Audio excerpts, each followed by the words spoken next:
Almost every piece of digital media that you consume is protected from copying by something called DRM. Today we're going to talk about digital rights management, how it affects the things that you buy, and why it was implemented.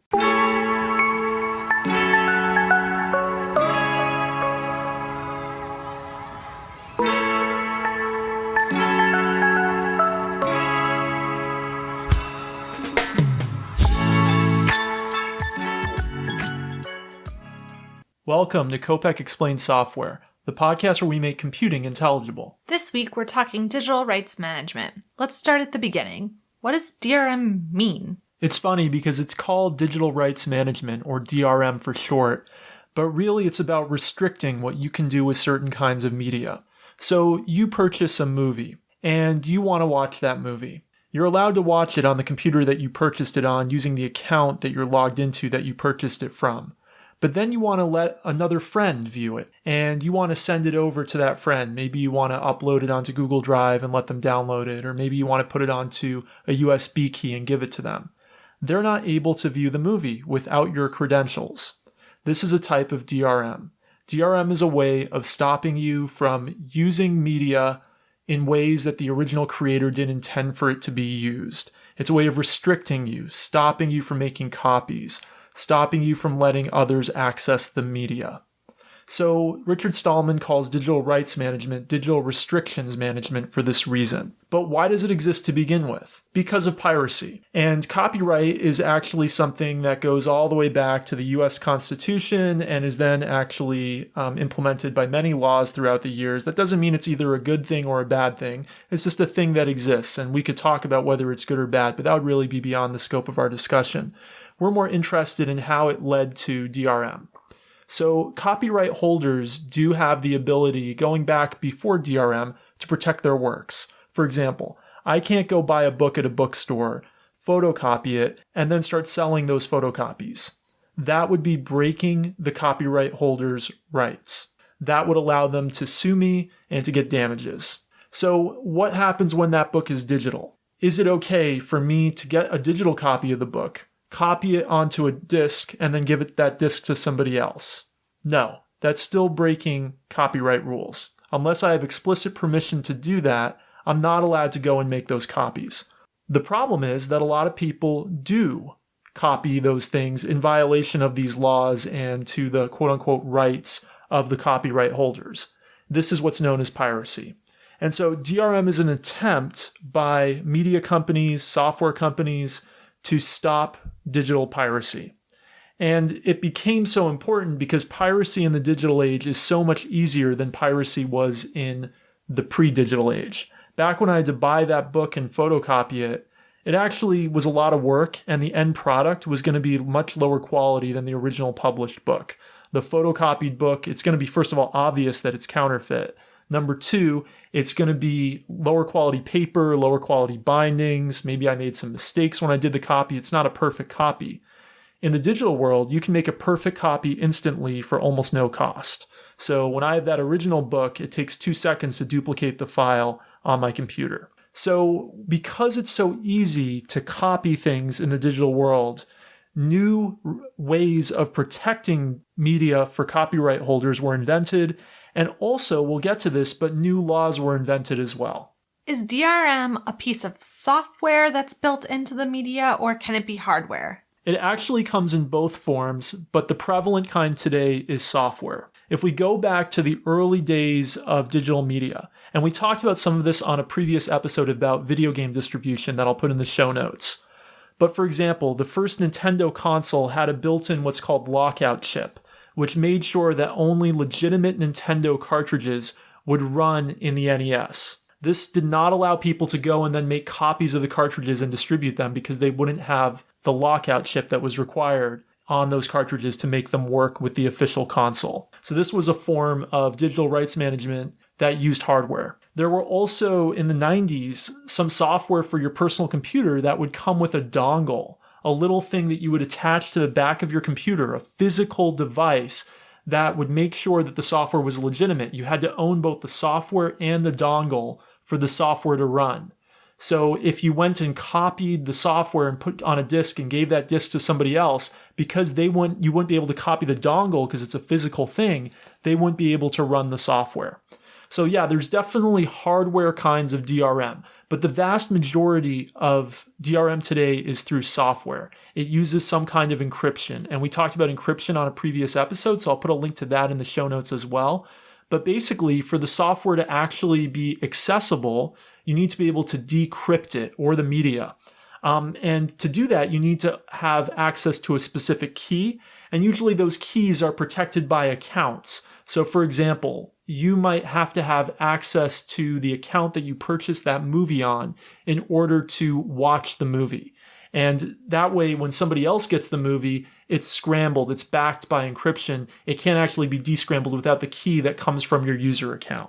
So encryption is used as a tool combined with some software routines to stop people from illicitly using the software or the media. So with this digital media transition now that we're all in, you mentioned that there were some laws that were passed to help manage it. Yeah, so like I mentioned before, it was already illegal to duplicate copyrighted works without permission. So it already meant that if I purchased a video game and I went and made copies of the floppy disks and then distributed them, that was illegal. But laws were implemented in the late 1990s. The one in the United States is called the DMCA, the Digital Millennium Copyright Act, that extended copyright specifically to certain kinds of digital forms and was very explicit about how it extended it. And then also went beyond that to actually make it illegal to break the DRM that protects the media.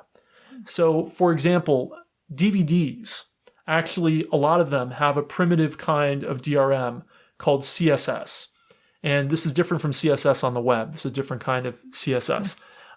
And this system, CSS, made it so that DVDs could be locked to a particular region, and it also meant that DVDs could only be played on licensed players. So any manufacturer that wanted to make a DVD player had to get a license to be able to descramble DVDs and get by the CSS system. This system was quickly broken by hackers, but the DMCA made that illegal. It made it, even though if you weren't distributing the movie, so let's say that I wasn't actually distributing a DVD of Titanic.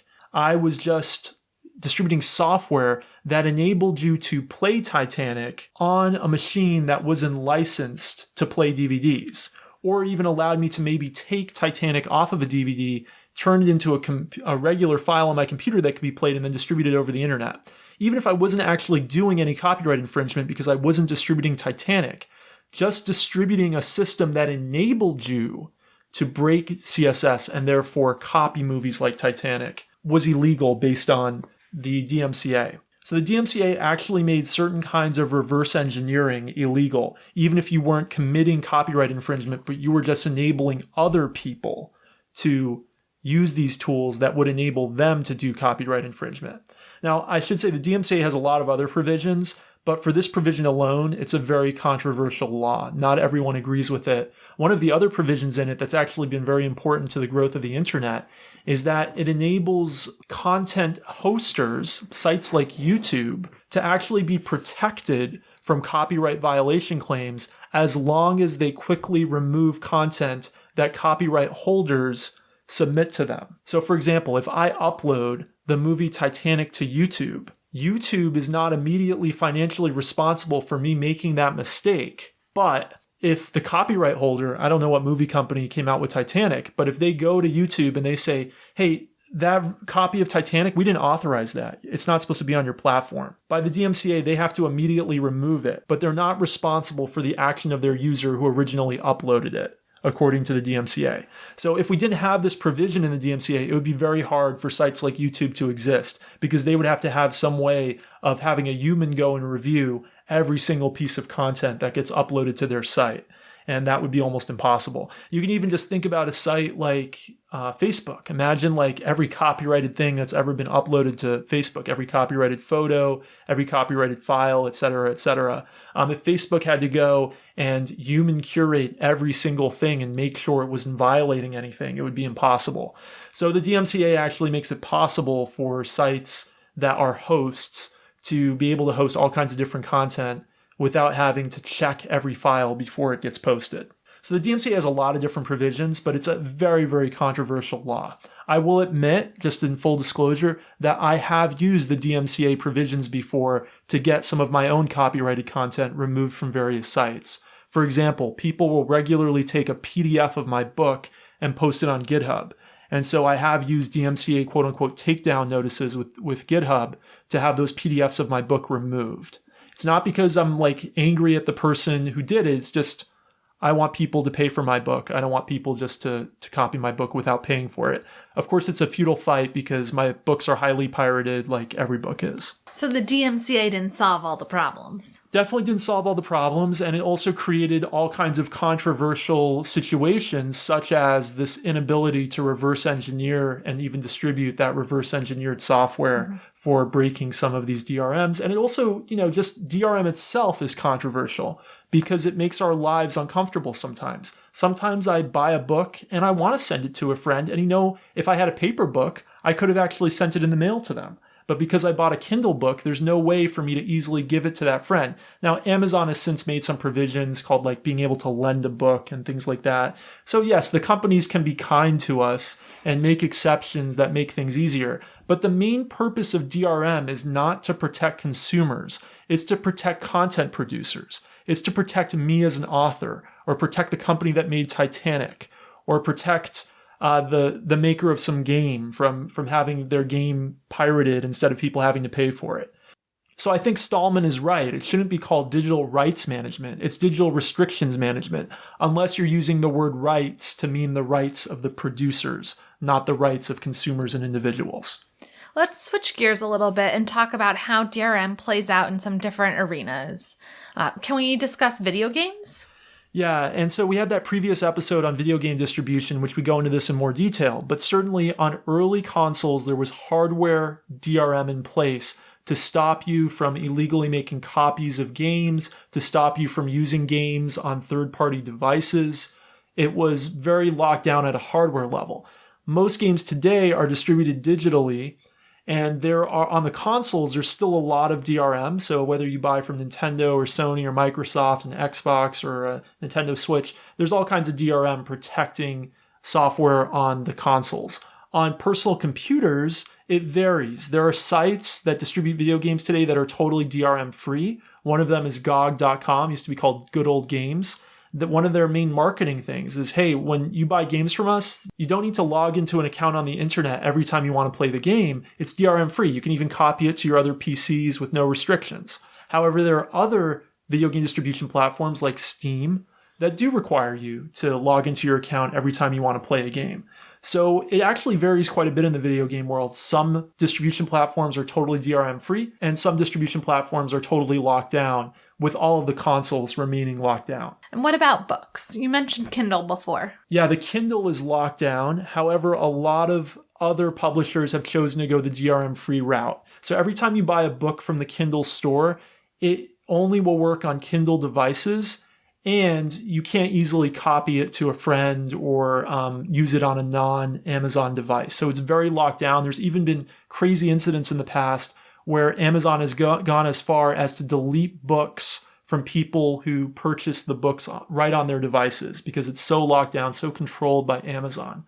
However, a lot of publishers actually sell DRM-free versions of their books directly from their websites, and there are entire ebook stores is DRM-free as well. So there are totally DRM-free bookstores. It really varies, but most people buy ebooks on the Kindle store, and the Kindle store is totally locked down with DRM.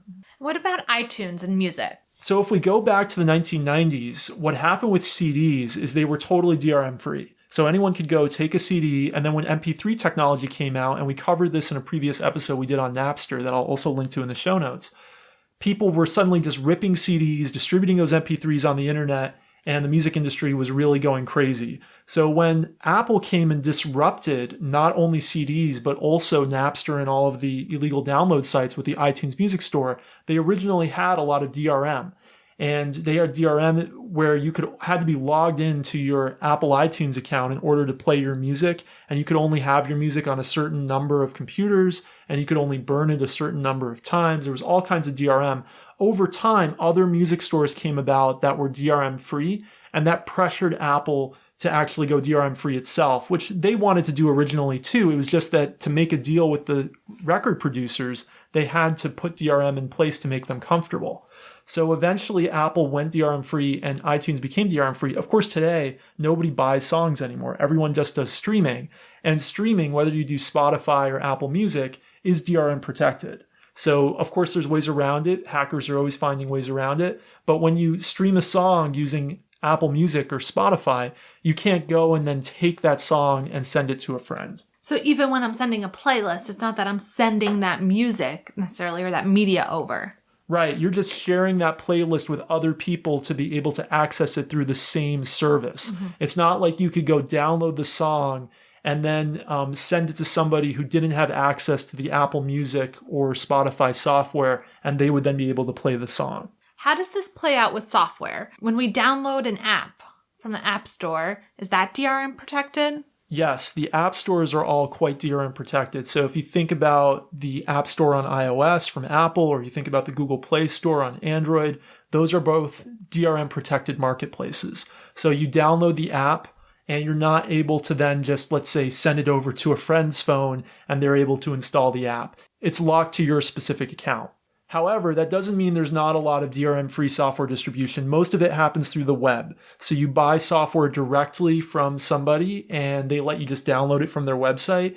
But yeah, a lot of software is still distributed DRM-free from websites of software manufacturers that you download. So it really can go both ways, but the app stores are absolutely locked down. What do you think is most important for a consumer to know about DRM?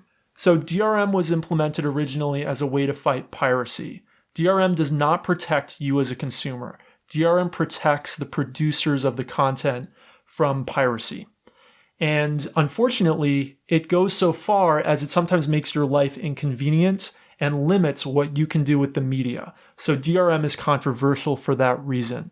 However, it's very unlikely that DRM is going away anytime soon. If you want to see less DRM, there oftentimes are alternative marketplaces that offer DRM-free products. So, for example, in the video game situation, you could buy the same game on GOG.com that you bought on Steam and get it in a DRM-free form. So if you want to see more DRM-free options, you need to vote with your wallet and buy from the DRM-free marketplaces. That said, I think for most consumers who are doing the right thing, DRM is usually not an issue, but there are some real intellectual property rights concerns about how far laws like the DMCA go. And I think that we all need to make our own decision about this, but the way that the law stands right now, it is perfectly legal for producers to lock down their media. All right, well, thanks for listening to us this week. Rebecca, how can people get in touch with us on Twitter? We're at Kopec Explains, KOPECEXPLAINS. Thanks for listening, and we'll see you next week. Have a good week.